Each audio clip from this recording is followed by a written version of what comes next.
نحمده ونصلي على رسوله الكريم اما بعد فاعوذ بالله من الشيطان الرجيم بسم الله الرحمن الرحيم رب اشرح لي صدري ويسر لي امري واحلل عقدة من لساني يفقهوا قولي باب فضل الطہور باللیل والنہار، پاک رہنا یا باوضو رہنا رات کو اور دن کو، یعنی اس کی فضیلت. وفضل صلاۃ عند الطہور باللیل والنہار، اور رات اور دن میں وضو کے بعد نماز پڑھنے کی فضیلت.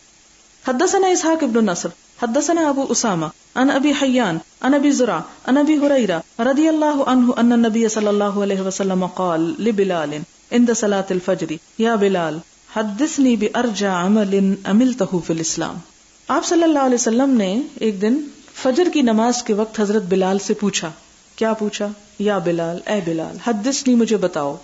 کیا بارجع زیادہ امید کیا ہوا عمل عملتہ فی الاسلام جو تو نے اسلام قبول کر کے کبھی کیا ہو، یعنی کون سا تمہارا ایسا عمل ہے جس پہ تم سمجھتے ہو کہ تمہیں سب سے زیادہ ثواب ملے گا. فإنی سمعت دفن علیک بین یدی، کیونکہ میں نے تمہارے جوتوں کی آواز اپنے آگے آگے سنی فی الجنت، جنت میں، یعنی جب آپ کو جنت کی سیر کرائی گئی تو جوتوں کی آواز سنائی جا رہی تھی حضرت بلال کی، اور وہ آگے آگے تھی. قالا، کہتے ہیں، ما عملت عملا ارجا عندی، نہیں میں نے عمل کیا کوئی عمل کہ جس سے امید رکھتا ہوں میں، انی لم اتطہر، مگر یہ کہ میں نے جب کبھی وضو کیا، طہورن کوئی بھی وضو، فی ساعت لیل او نہار، رات یا دن کی گھڑی میں، الا صلیت بذالک الطہور، مگر یہ کہ میں نے اس وضو کے ساتھ کچھ نہ کچھ نماز پڑھ لی، ما کتب لی ان اصلی، جو بھی مجھے توفیق تھی یا لکھا گیا تھا میری قسمت میں کہ میں پڑھ لوں. اب آپ کو شاید ایک بات یہ خیال آ رہی ہو کہ آپ صلی اللہ علیہ وسلم کا مقام تو سب سے زیادہ ہے، تو حضرت بلال کیسے آگے آگے جا رہے تھے؟ یہ تو آپ کے حق میں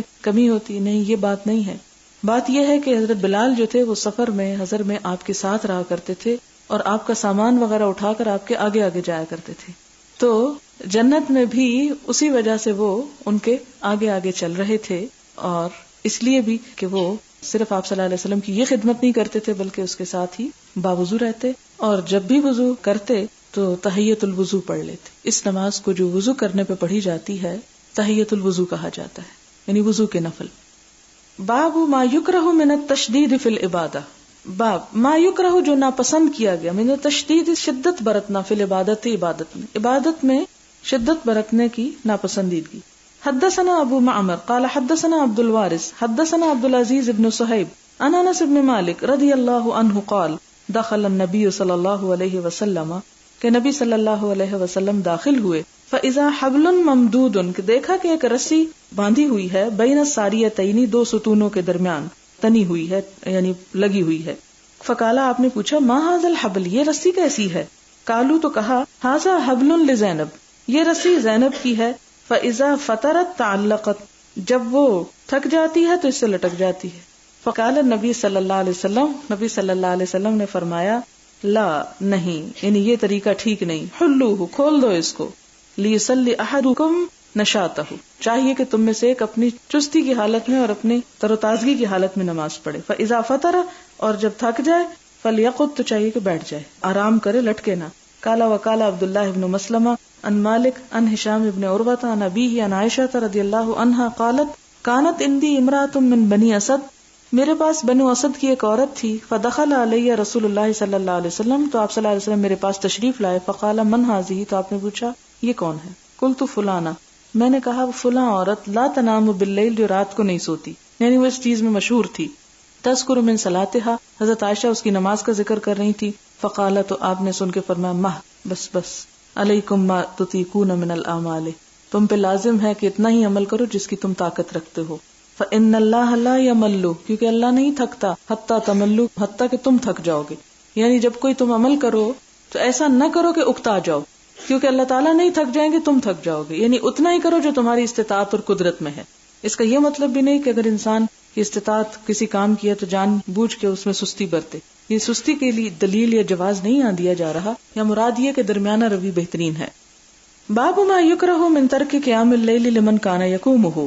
ناپسندیدگی جو چھوڑ دے قیام اللیل اس کے لیے جو پہلے قیام کرتا ہو. یعنی ایک شخص جو پہلے قیام کرتا تھا پھر اس کو چھوڑ دے تو یہ بات اس کے حق میں ناپسندیدہ ہے. حدثنا عباس بن الحسين قال حدثنا مبشر بن اسماعيل ان الاوزاعي وحدثني محمد بن مقاتل ابو الحسن قال اخبرنا عبد الله قال اخبرنا الاوزاعي قال حدثنا يحيى بن ابي كثير قال حدثني ابو سلمة بن عبد الرحمن قال حدثني عبد الله بن عمرو بن العاص رضی اللہ عنہما قال قال لي رسول اللہ صلی اللہ علیہ وسلم کہ مجھ سے نبی صلی اللہ علیہ وسلم نے فرمایا کیا یا عبداللہ اے عبداللہ لا تکن مثل فلان فلاں شخص کی طرح مت ہو جانا کان یقوم من اللیل جو رات کو قیام کیا کرتا تھا فترک قیام اللیل تو پھر اس نے قیام اللیل چھوڑ دیا. وقال ہشام کہتے ہیں حدثنا ابن ابی العشرین قال حدثنا الاوزاعی قال حدثنا یحیی عن عمر بن الحکم بن ثوبان قال حدثني ابو سلمة بهذا مثله وتابع عمر بن ابی سلمہ عن الاوزاعی. یہ مختلف روایتوں سے یہ حدیث آئی ہے جس کا معنی کیا ہے کہ کوئی نیکی کا کام کرتے ہوئے اس کو نبھانا چاہیے, بیچ میں چھوڑ نہیں جانا چاہیے. کیوں؟ اس لیے کہ یہ نہ کہا جائے وہ فلاں جو ایک کام کرتا تھا اور پھر وہ نہیں کرتا, یعنی یہ لوگوں کی جو گواہی ہوتی ہے وہ بھی اس کے حق یا خلاف جاتی. اسی لیے جب کوئی شخص مر جاتا ہے کہا یہ گیا کہ اس کی برائیاں نہ بیان کرو. اب کیوں؟ اس لیے کہ وہ گواہی جو لوگ دیتے ہیں کسی کے بارے میں اس کا بھی ایک وزن ہوتا ہے. اسی لیے ایک شخص آپ کے پاس آیا اور پوچھا کہ میں کیا عمل کروں, آپ نے کہا کل آمنت باللہ ثم استقم, کہو کہ میں اللہ پہ ایمان لایا اور پھر اس پہ جم جاؤ. باب حدثنا علی بن عبد اللہ قال حدثنا سفیان عن عمرو عن ابی العباس قال سمعت عبد اللہ بن عمرو رضی اللہ عنہما قال قال لی رسول اللہ صلی اللہ علیہ وسلم, آپ نے فرمایا الم اخبر انک تقوم اللیل وتصوم النہار, کیا مجھے یہ خبر نہ ہوئی کہ تم رات کو قیام کرتے تھے اور دن کو روزہ رکھتے تھے. قلت انی افعل ذلک, میں نے کہا کہ میں ایسا ہی کرتا ہوں. قال فانک اذا فعلت, آپ نے فرمایا کہ اگر تو نے ایسا کیا حجمت عینک, تو تیری آنکھیں بیٹھ جائیں گی, ونفحت نفسک, اور تیری جان تھک جائے گی, کمزور ہو جائے گی, وان لنفسک علیک حق, تیرے نفس کا بھی تجھ پہ حق ہے, ولاہلک علیک حق, اور تیری بیوی کا بھی تجھ پہ حق ہے. فصم, تو روزہ رکھو, وافطر, افطار بھی کرو, وقم, اور قیام کرو, ونم, اور سویا بھی کرو. اس سے کیا پتہ چلتا ہے کہ نہ تو ترک قیام افضل ہے اور نہ ترک نوم افضل ہے. سونا بھی عبادت ہے اور جاگنا بھی عبادت ہے. یعنی عموماً ہم یہ حدیث کب کوٹ کرتے ہیں؟ جب کوئی شخص جاگتا ہو. یہ اس موقع کے لیے نہیں آئی, یہ اس کے لیے آئی جو ساری رات جاگتا ہو. اس کو کہا گیا کہ نہیں, تمہارے نفس کا بھی تجھ پہ حق ہے, سویا بھی کرو. لیکن اگر کوئی شخص سوتا بھی اور جاگتا بھی ہے تو اس کے لیے یہ مس کوٹ نہیں کریں کہ تم اتنی مت عبادت کیا کرو, سوئے رہا کرو. یعنی اسے غفلت کی دعوت نہ دیں, اسے کرنے دیں. آپ دیکھیں کہ عموماً لوگ اپنی جان کو جس چیز میں مرضی ہلاک کریں, کوئی پرواہ نہیں کسی کو. لیکن اگر کوئی شخص دین کے لیے کچھ کرتا ہے تو سارے اس پہ ترس کھانے لگتے ہیں کہ بیچارہ. باب فضل من تعار من اللیل فصلی, فضیلت جو شخص آنکھ کھلے رات کے وقت پھر نماز پڑھ لے. یعنی بعض اوقات ایسا ہوتا ہے نا, سوتے سوتے آپ کی اچانک آنکھ کھل جاتی ہے, تو آپ کیا کرتے ہیں, آپ کا اچھا چل اٹھ کے نماز ہی پڑھ لے, تو پڑھ لیں. یہ کیوں بات آئی؟ اس لیے آئی کہ ان باتوں سے بعض لوگوں نے پھر الٹا مطلب لیا اور کہا کہ جو تہجد پڑھے تو ہمیشہ پڑھے ورنہ کبھی بھی نہ پڑھے. وہ ٹھیک ہے کہ جو پڑھے اسے مسلسل پڑھنے چاہیے, لیکن اگر ایک شخص ہے وہ کسی وجہ سے مسلسل نہیں پڑھ سکتا اور کبھی کبھار پڑھ لینا چاہتا, ویکینڈ پہ پڑھتا ہے مثلا, یا اسی طرح چھٹیوں میں پڑھ لیتا ہے, یا سردیوں میں پڑھ لیتا ہے کیونکہ گرمیوں میں راتیں چھوٹی ہو جاتی ہیں تو اٹھنا زیادہ مشکل ہوتا ہے اور گرمی میں نیند بھی زیادہ آتی, تو ایسا شخص کیا تہجد بالکل نہ پڑھے یا اس کو منع ہے وہ تہجد پڑھنا؟ نہیں, اس کو منع نہیں ہے. اگر اس کی آنکھ کھل جاتی ہے کبھی تو کبھی کبھار بھی پڑھ سکتا ہے. لیکن ایک شخص جس نے پڑھنا شروع کیا اس کے لیے پسندیدہ یہی ہے کہ پھر اس کو نبھا جائے. اور اسی لیے کہا کہ اتنے پڑھو کہ جو نبھا لو. اسی لیے میں کہتی ہوں کہ اگر آپ صرف آدھا گھنٹہ بھی پہلے اٹھ جائیں نا اذان سے, یا 15-20 منٹ بھی, تو بھی چند رکعتیں نصیب ہو جاتی ہیں, بنسبت اس کے کہ آپ آدھی رات اٹھیں پڑھیں پھر سوئیں تو نیند نہ آئے, اور پھر نیند آئے تو فجر بھی جائے. تو یہ نہیں کرنا چاہیے. حدثنا صدقة قال اخبرنا الوليد هو ابن مسلم عن الاوزاعي قال حدثنا عمير بن هاني قال حدثني جنادة بن ابي امية قال حدثني عبادة بن الصامت عن النبي صلى الله عليه وسلم قال من تعار من الليل, جس کی رات کو آنکھ کھل گئی, فقال لا اله الا الله وحده لا شريك له له الملك وله الحمد وهو على كل شيء قدير الحمد لله وسبحان الله ولا اله الا الله والله اكبر ولا حول ولا قوة الا بالله ثم قال اللهم اغفر لي او دعا استجیب فان تودع قبل الصلاة. کہ جس شخص کی کبھی رات کو آنکھ کھل گئی تو اس نے اٹھتے ہی کیا پڑھا؟ کلمہ پڑھا, لا الہ الا اللہ وحدہ سے آخر تک, اور پھر اس کے بعد اپنے لیے اس نے دعا کی, اللہم اغفر لی, اللہ مجھے بخش دے, اور پھر نماز بھی پڑھ لی. تو ایسے شخص کی دعا بھی قبول ہو جائے گی, نماز بھی قبول ہو جائے گی. اس سے کیا پتہ چلتا ہے کہ اگر ہمیشہ نہیں تہجد پڑھ سکتے تو جب کبھی توفیق ہو اٹھ کے پڑھ لیا جائے تو دعا قبول ہوگی اور اس کی نماز قبول ہو جائے گی. یہ نہیں کہ اس کو تہجد پڑھنا منع ہو گیا. حدثنا يحيى بن بكير قال حدثنا الليث عن يونس عن ابن شهاب قال اخبرني الهيثم بن ابي سنان انه سمع ابا هريره رضي الله عنه وهو يقص في قصصه. ہیثم بن ابی سنان جو ہیں وہ حضرت ابو ہریرہ سے سنتے ہیں اور وہ اپنے قصے میں بیان کرتے ہیں. وہ یذکر رسول اللہ صلی اللہ علیہ وسلم کہ وہ حضور صلی اللہ علیہ وسلم کا ذکر کر رہے تھے. ان اخا لکم کہ تمہارا بھائی لا یقول الرفث نہیں کہتا بےہودہ کلام یا بے معنی یا بے مقصد باتیں. یعنی بذالک عبداللہ ابن رواحہ، آپ نے عبداللہ بن رواحہ کی طرف اشارہ کیا. یعنی حضرت ابو ہریرہ لوگوں کو کوئی واز کر رہے ہیں اور اس میں وہ حضور صلی اللہ علیہ وسلم کا ذکر کرتے ہیں اور پھر کچھ شعر پڑھتے ہیں آپ کی شان میں، شعر کوٹ کرتے ہیں اور ساتھ کیا کہتے ہیں کہ یہ ایسی فضول بات نہیں ہے، یہ شعر معنی رکھتے ہیں. کیا ہے شعر؟ وفینا رسول اللہ یتلو کتابہ اذا انشق معروف من الفجر ساطع. اور ہمارے درمیان اللہ کے رسول موجود ہیں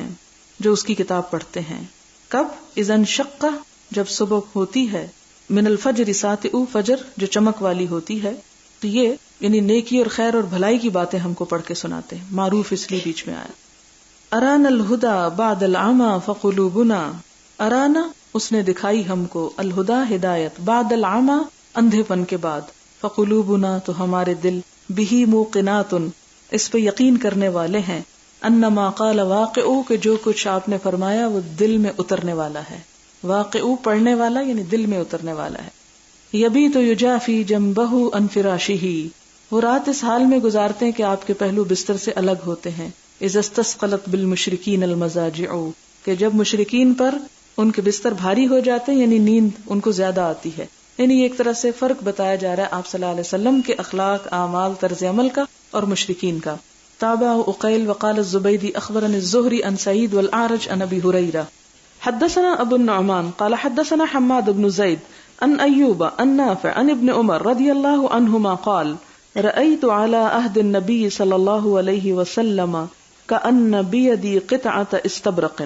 حضرت ابن عمر کی یہ روایت کچھ الفاظ کے اختلاف کے ساتھ پہلے گزر چکی ہے. حضرت ابن عمر کہتے ہیں کہ رأیت میں نے دیکھا، علی عہد النبی نبی صلی اللہ علیہ وسلم کے زمانے میں، کأن گویا کہ بیدی میرے ہاتھ میں، قطعۃ ایک ٹکڑا ہے، استبرق دبیز ریشم کا، گاڑھے ریشم کا. فکأنی تو گویا کہ میں لا ارید مکانا من الجنت،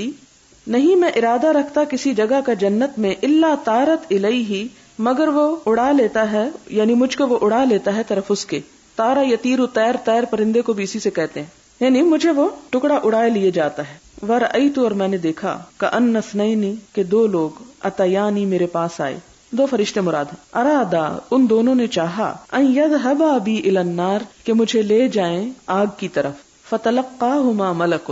تو ان دونوں کو ایک اور فرشتہ ملا. فقالا اس نے کہا، لم ترا یعنی نہ ڈرو، خلیا عنہ اسے چھوڑ دو. یعنی ان فرشتوں سے کیا کہا؟ خلیا خالی کر دو اس کا راستہ، یعنی اس کو چھوڑ دو، جہاں جاتا ہے جانے دو. اور اس نے مجھے آ کے تسلی دی. فقصت حفصۃ علی النبی صلی اللہ علیہ وسلم احدى رؤیایا، تو حضرت حفصہ جو ان کی بہن تھی انہوں نے حضور صلی اللہ علیہ وسلم کے سامنے یہ خواب بیان کیا. فقال النبی صلی اللہ علیہ وسلم تو آپ نے تعبیر میں بتایا، نعم الرجل عبداللہ کتنا ہی اچھا انسان ہے عبداللہ، لو کان یصلی من اللیل اگر نماز پڑھتا ہو رات کو، یعنی رات کی نماز کی تعبیر کی.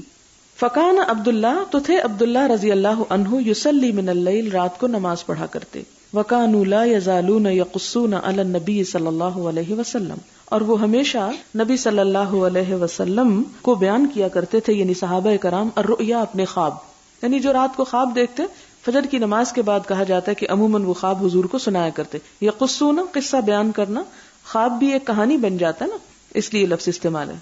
انہا فی اللیلۃ السابعۃ من العشر الاواخر مراد ہے شب قدر، رمضان کی 27ویں رات کو ہوتی. یعنی صحابہ کرام اپنے خواب جو سناتے تھے ان میں سے بہت سے صحابہ نے یہ خواب سنایا آپ کو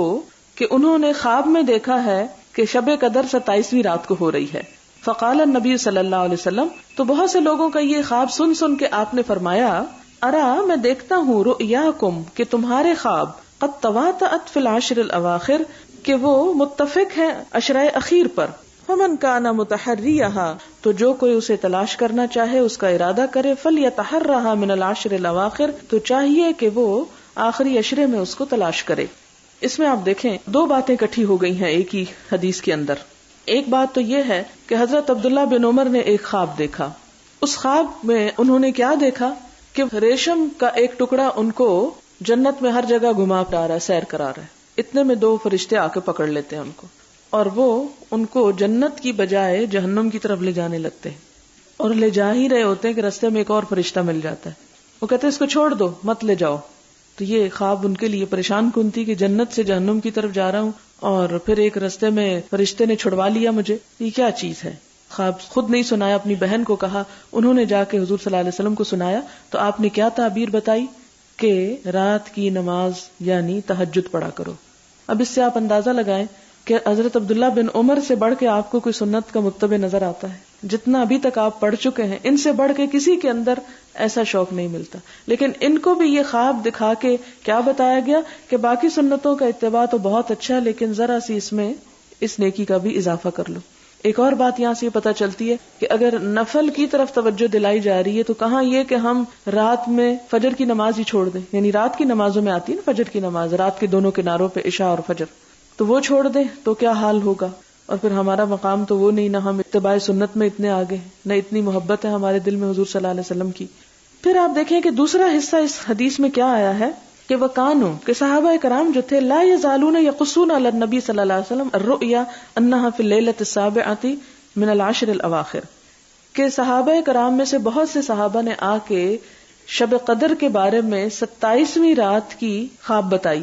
لیکن آپ نے یہ نہیں پھر بھی فرمایا کہ ہاں تم سب کے خواب ٹھیک ہے اور 27ویں ہی ہے۔ آپ نے جواب میں کیا فرمایا؟ ہاں تم سب کے خواب جو ہیں وہ شب قدر کو رمضان کے آخری حصے میں ثابت کرتے ہیں، جس سے پھر یقینی بات نہیں بتائی کہ جی یہی شب قدر ہے۔ ہمیں اس سے کیا پتہ چلتا ہے کہ ہمیں صرف ایک رات پر قناعت نہیں کر لینی چاہیے، بلکہ ایک سے زیادہ راتوں کا اہتمام حسب سہولت کرنا چاہیے۔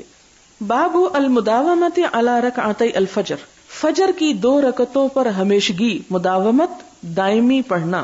حدثنا عبداللہ ابن یزید قال حدثنا سعید هو ابن ابی ایوب قال حدثني جعفر ابن ربیعہ عن عراق ابن مالک عن ابی سلمہ عن عائشہ رضی اللہ عنہا قالت صلی النبی صلی اللہ علیہ وسلم العشاء، کہ نبی صلی اللہ علیہ وسلم نے عشاء کی نماز پڑھی، وصلی 8 رکعات، اور آپ نے 8 رکعتیں بھی پڑھی یعنی تہجد کی، ورکعتین جالسن، اور 2 رکعتیں بیٹھ کے پڑھی، ورکعتین بین النداءین، اور 2 رکعتیں 2 اذانوں کے درمیان۔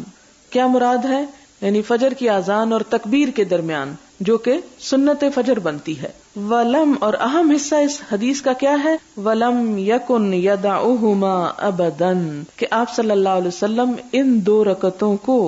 کبھی بھی نہ چھوڑا کرتے تھے، نہ سفر میں نہ حضر میں، کسی بھی حال میں۔ اس سے کیا پتہ چلتا ہے کہ فرض کے بعد جو نماز بہت زیادہ اہم ہے وہ فجر کی 2 سنتیں ہیں۔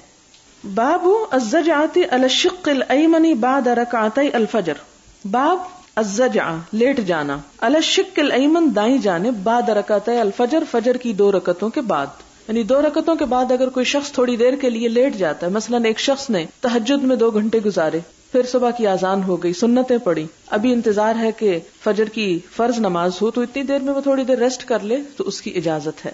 حدثني عبداللہ ابن یزید قال حدثنا سعید ابن ابی ایوب قال حدثني ابو الاسود عن عروة ابن الزبیر عن عائشة رضی اللہ عنہا قالت کان النبی صلی اللہ علیہ وسلم، کہ نبی صلی اللہ علیہ وسلم اذا صلی رکعتي الفجر، جب فجر کی 2 رکعتیں پڑھتے تھے، استجع علی شقہ الایمن، تو وہ سوتے تھے اپنے دائیں پہلو پر یا لیٹ جاتے تھے۔ استجع کا مطلب ہے آرام کرنا، تھوڑی دیر آرام کرنا، لیٹنا۔ باب من تحدث بعد الرکعتین ولم یستجع، فجر کی سنتوں کے بعد یا 2 رکعتوں کے بعد باتیں کرنا اور نہ لیٹنا، یعنی اس حدیث سے یہ نہیں پچھلی سے پتہ چلتا کہ لازمی لیٹنا چاہیے۔ اگر کوئی نہیں لیٹتا اور ویسے ہی کوئی بات چیت کر رہا ہے، مثلا مسجد جانے کی تیاری میں ہے، اتنے میں وہ اپنے گھر والوں سے کوئی ضروری بات چیت کر رہا ہے، تو اس کی اجازت ہے، کیونکہ یہ امام بخاری اس لیے یہاں پر باب لائے ہیں کہ بعض لوگوں کا یہ خیال تھا کہ سنت اور فرض کے درمیان میں باتیں نہیں کرنا چاہیے، تو وہ یہ بتاتے ہیں کہ بات کی جا سکتی ہے، اس میں حرج نہیں۔ حدثنا بشر بن الحكم قال حدثنا سفيان قال حدثني سالم ابو النضر عن ابي سلمة عن عائشة رضي الله عنها ان النبي صلى الله عليه وسلم كان اذا صلى سنة الفجر کہ نبی صلی اللہ علیہ وسلم جب فجر کی سنت پڑھتے فإن كنت مستيقظة اگر میں جاگ رہی ہوتی حدثني تو آپ مجھ سے بات چیت کرتے وإلا استجع اور ادروائز کیا کرتے کہ لیٹ جاتے، یعنی اگر میں سو رہی ہوتی تو آپ بھی لیٹ جاتے حتی یؤذن بالصلاۃ یہاں تک کہ نماز کی آذان ہو جاتی یعنی تکبیر ہو جاتی۔ باب الحدیث بعد رکعتي الفجر، فجر کی 2 رکعتوں کے بعد بات چیت کرنا۔ حدثنا علی بن عبد اللہ قال حدثنا سفیان قال ابو النضر حدثني ابي عن سلمة عن عائشة رضی اللہ عنہا ان النبي صلی اللہ علیہ وسلم كان يصلي ركعتين فإن كنت مستيقظة حدثني وإلا استجع قلت لسفيان فإن بعضهم يرويه ركعتي الفجر قال سفيان هو ذاك، پچھلی حدیث کی طرح۔ باب تعاہد رکعتي الفجر ومن سماهما تطوعا، تعاہد پابندی کرنا، عہد بھی ایک پابندی ہے نا، تو تعاہد پابندی کرنا رکعتي الفجر فجر کی 2 رکعتوں کی، ومن اور جس نے سماہما نام لیا ان کا تطوعا یعنی کہ سنت نماز ہے، یعنی جس نے ان کو سنت سمجھا وہ درست ہے، یعنی پابندی اپنی جگہ ہے لیکن اس پابندی کے باوجود یہ ایک سنت نماز ہے، فرض نہیں ہے۔ حدثنا بیان بن عمرو حدثنا يحيى بن سعيد حدثنا ابن جريج عن عطاء عن عبيد بن عمير عن عائشة رضي الله عنها قالت لم يكن النبي صلى الله عليه وسلم على شيء من النوافل أشد منه تعاهدا على ركعتي الفجر، حضرت عائشہ سے روایت ہے کہ آپ صلی اللہ علیہ وسلم کسی نفل نماز کی اتنی پابندی نہیں کرتے تھے جتنی فجر کی سنت کی 2 رکعتوں کی پابندی کرتے تھے، یعنی کبھی اس کا ناغہ نہیں کیا، اگر قضا بھی ہوئی تو ان کو قضا بھی پڑھ لیا۔ باب ما یقرأ فی رکعتي الفجر، باب جو پڑھا جائے فجر کی 2 رکعتوں میں، یعنی کیا پڑھا جائے سنتوں میں۔ حدثنا عبداللہ بن یوسف قال اخبرنا مالک عن ہشام بن عروہ عن ابیہ عن عائشہ رضی اللہ عنہا قالت کان رسول اللہ صلی اللہ علیہ وسلم یصلی باللیل 13 رکعۃ ثم یصلی اذا سمع النداء بالصبح رکعتین خفیفتین، حدیث گزر چکی ہے، مراد اس سے یہ ہے کہ فجر کی سنتوں میں چھوٹی صورتیں پڑھنی چاہیے، جیسے ایک جگہ پر آتا ہے قل یا ایھا الکافرون پہلی میں اور دوسری میں قل ھو اللہ احد، اور اس کے مقابلے میں طویل نماز کون سی ہونی چاہیے، تہجد کی یا پھر فجر فرض۔ یہاں پھر آپ دیکھیں کہ پچھلی حدیث میں نفل کا لفظ آیا، فجر کے نفل، تو یہ نفل اردو والے نہیں ہیں بلکہ فرض کے مقابلے میں تطوع کا لفظ آ رہا ہے۔ حدثنا محمد بن بشار قال حدثنا محمد بن جعفر حدثنا شعبة عن محمد بن عبد الرحمن عن عمته أمرة عن عائشة رضي الله عنها قالت كان النبي صلى الله عليه وسلم وحدثنا أحمد بن يونس قال حدثنا زهير قال حدثنا يحيى هو ابن سعيد عن محمد بن عبد الرحمن عن عمرة عن عائشة رضي الله عنها قالت كان النبي صلى الله عليه وسلم کہ نبی صلی اللہ علیہ وسلم یخفف الرکعتین ہلکی پڑھتے تھے 2 رکعتیں، اللتین وہ دونوں جو قبل صلاۃ الصبح صبح کی نماز سے پہلے ہوا کرتی تھیں، حتی انی لاقول یہاں تک کہ میں کہتی هل قرأ بأم الکتاب کہ آپ نے سورۃ فاتحہ پڑھی ہے، یعنی اس سے دوسری بات یہ پتہ چلتی کہ اس میں آپ کی قرأت بھی ذرا تیز ہوتی تھی، نہ صرف یہ کہ صورتیں چھوٹی ہوتی تھی بلکہ جو پڑھنے کا انداز ہوتا تھا وہ بھی جلدی ہوتا تھا، کیونکہ آپ دیکھیں جیسے فجر کی نماز ہے جو آپ جماعت کے ساتھ پڑھتے ہیں تو اس میں امام کیسے پڑھتا ہے، ٹھہر ٹھہر کے پڑھتا ہے، وَرَتِّلِ الْقُرْآنَ تَرْتِيلًا، لیکن اس کے مقابلے میں سنتیں تو وہ جب انسان خود سے پڑھے تو کیا کرے، یعنی اس میں بہت آہستہ نہ بھی پڑھے تو نماز ہو جائے گی، یہ مراد ہے۔ بابو ما جاء فی التطوع مثنى مثنى، اس بات کے بارے میں باب کہ نفل نمازیں 2 رکعت کر کے پڑھی جائیں، تطوع یعنی نفل نماز مثنى مثنى 2 قال محمد ويذكر ذلك عن عمار وابي ذر وانس وجابر بن زيد واكرمه والزهري رضي الله عنهم وقال يحيى بن سعيد الانصاري ما ادركت فقهاء ارضنا الا يسلمون في كل 2 من النهار، یہ بہت سارے جو راوی ہیں ان سب کا بھی یہی خیال ہے کہ نفل 2 کر کے پڑھنے چاہیے، 4 اکٹھے نہیں، اس کی نیت کرنی چاہیے۔ اور یحییٰ بن سعید الانصاری کہتے ہیں ما ادرکتو نہیں پایا میں نے فقہاء ارضنا اپنے زمین یا اپنے علاقے کے عالموں یا فقیہوں کو الا مگر یسلمون وہ سلام پھیر دیتے ہیں فی کل 2 من النہار دن کی نمازوں میں ہر 2 رکعت کے بعد، یہ مراد ہے، یعنی نفل 2 حدثنا قتيبة قال حدثنا عبد الرحمن بن ابي الموالي عن محمد بن المنكدر عن جابر بن عبد اللہ قال كان رسول اللہ صلی اللہ علیہ وسلم يعلمنا الاستخارة. یہ بڑی اہم حدیث ہے. حضرت جابر بن عبداللہ کہتے ہیں کہ نبی صلی اللہ علیہ وسلم سکھاتے تھے ہم کو استخارہ یعنی استخارہ کی دعا. استخارہ کا لفظی معنی ہے خیر مانگنا، باب استفال سے ہے، خیر اس کا روٹ ہے، خیر طلب کرنا، اللہ تعالیٰ سے خیر کی دعا کرنا، یہ ہے سمپلی استخارہ. اس کا یہ مطلب نہیں کہ اس سے مراد غیب کے امور جاننے کی کوشش کرنا. استخارہ خیر کی ایک دعا ہے، نہ کہ غیب پر اطلاع. تو آپ صلی اللہ علیہ وسلم نے اس کی بڑی تلقین فرمائی، اور یہ صحیح روایت ہمیں کیا بتاتی ہے کہ صحابہ کرام کہتے ہیں کہ آپ صلی اللہ علیہ وسلم ہم کو استخارہ کی تعلیم دیتے تھے فی الاموری تمام معاملات میں، کما جیسا کہ یعلمنا آپ تعلیم دیتے ہم کو، سکھاتے ہم کو السورۃ من القرآن، قرآن کی کوئی سورت. یعنی یہ دعا ہم کو یاد کرا دیتے تھے. لیکن ہم میں سے کتنوں کو یاد ہے، اور ہم میں سے کتنے لوگ اس چیز کا اہتمام کرتے ہیں؟ یعنی یہ سمپلی کیا ہے کہ جب انسان کو کوئی اہم کام ہو تو وہ کیا کرے، 2 نفل پڑھے اور اس کے بعد یہ دعا مانگ کے اللہ تعالیٰ سے خیر مانگے کہ اللہ تعالیٰ مجھے تو اس میں بہتری دے، اور اگر بہتری نہیں تو میرا رخ اس سے پھیر دے. یہ جسٹ ایک سمپل ایک دعا ہے، اور پھر اس کی بھی حیثیت وہی ہے کہ اگر اللہ چاہے تو یہ دعا قبول کر لے اور خیر کا رستہ آپ کو مل جائے، اور وہ نہ چاہے تو نہ قبول کرے. لیکن ہم نے یہ جو ساتھ نتھی کر لیا کہ خواب آئے گی، ٹھیک ہے اللہ تعالیٰ رہنمائی کرتے ہیں خوابوں کے ذریعے بھی، لیکن استخارہ اور خواب شرط نہیں ہے کہ استخارے کے بعد خواب ضرور آئے، یا استخارے کے بعد ضرور سویا جائے، یا استخارے کے بعد بات نہ کی جائے کسی سے. ایسا کوئی تکلف نہیں بتایا گیا. کیا ہے کہ انسان استخارہ کی دعا پڑھے اور اس کے بعد سونا چاہے تو سو جائے، اور اگر سونے کا ٹائم نہیں ہے تو صرف دعا کر کے آپ اپنا کام کریں. کیونکہ بہت سارے کام ایسے جن میں آپ کو فوری ڈیسیژن لینا ہوتا ہے، فوری آپ کو فیصلہ کرنا ہے. تو اب آپ یہ تو نہیں کر سکتے کہ میں کل بتاؤں گا آپ کو سو کے، اور خواب کل نہ آئے تو پھر پریشان ہو جائیں اور کل کو کل پہ ڈال دیں.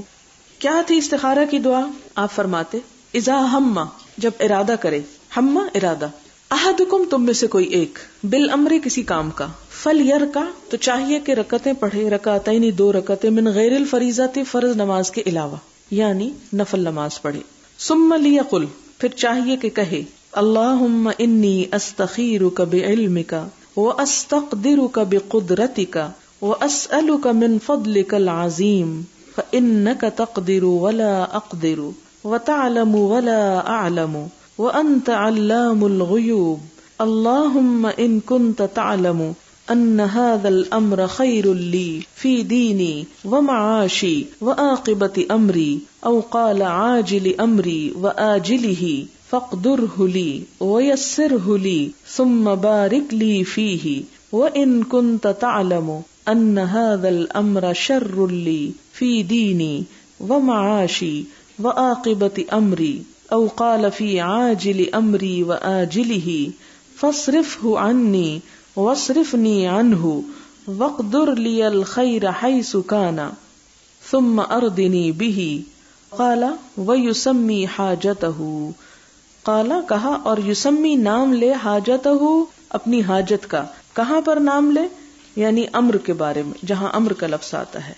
جی یہاں وقدر لکھا ہے، ایک اور روایت میں وقدر آتا ہے. اور اس میں آپ دیکھیں کہ اینڈ میں آپ نے یہ نہیں فرمایا کہ اس کے بعد کسی سے بات نہ کرے اور لیٹ جائے اور سو جائے اور خواب دیکھے اور اس کی تعبیر کرے یا پوچھے. کوئی ایسی بات آپ نے نہیں فرمائی. یہ ہم نے خود قیاس کر لی کہ اس سے ہمیں شاید زیادہ بڑی ڈائریکشن مل جائے گی. بہرحال ترجمہ دیکھتے ہیں دعا استخارہ کا. اللہم اے اللہ، انی استخیرک میں خیر مانگتا ہوں تجھ سے، بعلمک تیرے علم کے ساتھ، یعنی تیرے علم میں جو خیر ہے وہ خیر مجھ کو دے دے، مراد یہ ہے. وہ استقدرک اور میں طاقت چاہتا ہوں، بقدرتک تیری قدرت کے ساتھ، یعنی مجھے تو اگر یہ بہتر ہے تو اس کام کے کرنے کی ہمت دے. واسألک اور میں سوال کرتا ہوں تجھ سے، من فضلک العظیم تیرے فضل عظیم کی، یعنی بڑے فضل کی. فإنک تقدر کیونکہ تو قدرت رکھتا ہے، ولا اقدر اور میں قدرت نہیں رکھتا. وتعلم اور تو جانتا ہے، ولا اعلم اور میں نہیں جانتا. وانت اور تو علام الغیوب جاننے والا ہے اور بہت جاننے والا ہے غیبوں کو. یعنی یہ نہیں کہا کہ اللہ میں بھی کچھ جاننے والا ہوں، یہ جاننا چاہتا ہوں. انت علام الغیوب.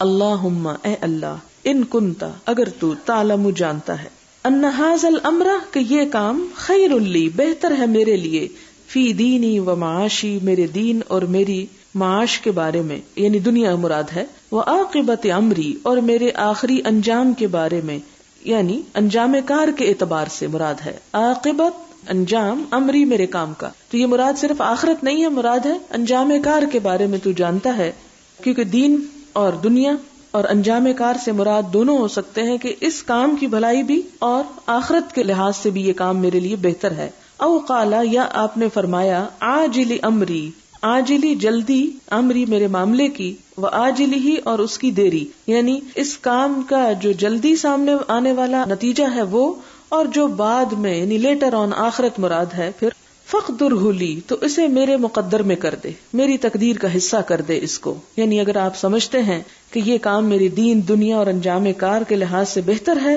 تو یہ کام میرے لیے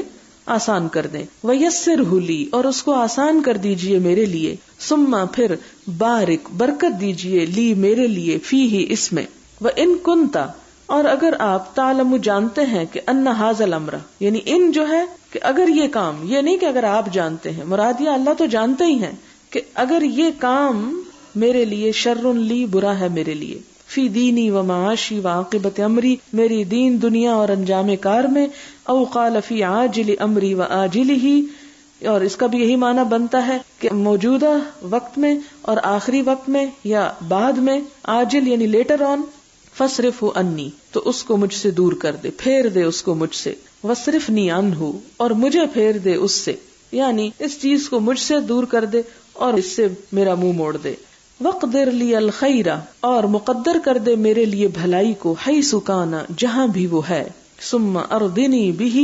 پھر مجھ کو راضی کر دے اس پر، کیونکہ بعض اوقات انسان کسی ایک چیز کے لیے بہت خواہش مند ہوتا ہے لیکن اللہ تعالیٰ یہ جانتے ہیں کہ وہ چیز انسان کے لیے بڑی نقصان دہ ہے، لیکن چونکہ انسان کی اس میں خواہش ہوتی ہے اس لیے انسان اسے چھوڑنا نہیں چاہتا، تو ایسی صورت میں پھر کیا دعا سکھائی کہ یا اللہ اگر یہ اچھا نہیں میرے لیے تو پھر آپ جہاں بھی میرے لیے اچھائی ہے مجھے وہاں لے جائیں اور مجھے اس پہ مطمئن بھی کر دیں، کیونکہ بعض اوقات ایک چیز انسان کے لیے بہت اچھی ہو سکتی ہے لیکن انسان کا اس پر دلی طور پہ اطمینان نہیں ہو سکتا، تو ایسی صورت میں انسان اپنا معاملہ گویا اللہ تعالیٰ کے سپرد کرتا ہے کہ یا رب میرے بارے میں تو ہی بہتر کر، میں تجھ سے ہی بہتری کی توقع رکھتا ہوں، اور یہ دعا پڑھ کے دراصل انسان ایک طرح سے توکل کرتا ہے، اور ان اللہ یحب المتوکلین، اللہ تعالیٰ توکل کرنے والوں سے محبت رکھتے ہیں، اور قرآن پاک میں بھی آتا نا عسیٰ ان تحبوا شیئا وہو شر لکم وعسیٰ ان تکرہوا شیئا وہو خیر لکم، ہو سکتا ہے ایک چیز تم اسے ناپسند کرتے ہو اور وہی تمہارے لیے اچھی ہو، لیکن اگر اچھائی اس میں ہے تو اللہ تعالیٰ نے کتنی خوبصورت دعا میں پھر بتا دی کہ اللہ اس اچھائی پہ راضی بھی کر دے کہ ہم بھی اس چیز کو اچھا ہی سمجھنے لگے، اور بعض اوقات انسان ایک چیز کو بہت اچھا سمجھتا ہے اور وہ چیز اس کے لیے بہت بری ہوتی، اور یہ زندگی میں عام طور پر ہر چھوٹی بڑی چیز کے معاملے میں ہمارے ساتھ پیش آتا رہتا، مثلا آپ سفر کرنا چاہتے ہیں اور سفر آپ کے حق میں اچھا نہیں تو سفر سے پہلے بھی استخارے کا حکم ہے، اسی طرح آپ کہیں شادی کرنا چاہتے ہیں اور وہ شادی آپ کے حق میں اچھی نہیں تو استخارے کا حکم ہے، اسی طرح آپ کوئی بزنس کرنا چاہتے ہیں، وہ بزنس آپ کے لیے اچھا نہیں لیکن آپ کا اس میں بڑا دل اٹکا ہوا ہے کہ وہ بزنس آپ کو کرنا ہی کرنا ہے، آپ کو بظاہر اس میں بڑا فائدہ نظر آ رہا ہے لیکن ہو سکتا ہے کہ دنیا میں بڑا فائدہ ہو مگر آخرت کے لحاظ سے اس بزنس میں نقصان ہی نقصان ہو، کہ اس میں کوئی حرام یا فریب فراڈ کا کوئی عنصر ہو، تو ان تمام چیزوں میں ایک بندے کو تعلیم کیا دی گئی کہ وہ صرف اپنی عقل یا اپنی سوچ سمجھ یا اپنی خواہش کو مد نظر رکھ کے کوئی فیصلہ نہ کرے بلکہ اللہ تعالیٰ سے جو اس کا اصل محسن ہے اس سے بھلائی کی دعا کرتا رہے تاکہ اللہ تعالیٰ اس کو دنیا میں بھی اور آخرت میں بھی اس بھلائی کا وعدہ پورا کر دے جس میں کہا گیا ربنا آتنا فی الدنیا حسنۃ وفی الآخرۃ حسنۃ وقنا عذاب النار۔ اب اس میں اصل میں بات یہ ہے کہ کتاب التہجد اوپر لکھا ہوا ہے لیکن بیچ میں تمام نفل نمازوں کا پہلے تہجد کا میجر پورشن وہ آیا اور اس کے بعد ذیلی طور پر امام بخاری باقی جو اہم نمازیں ہیں ان کا بھی ذکر کرتے چلے جا رہے ہیں جس میں فجر کی سنتوں کی ذکر ہے، اب یہاں پر استخارے کا ذکر ہے، اسی طرح کچھ اور اہم چیزوں کا ذکر آ جائے گا۔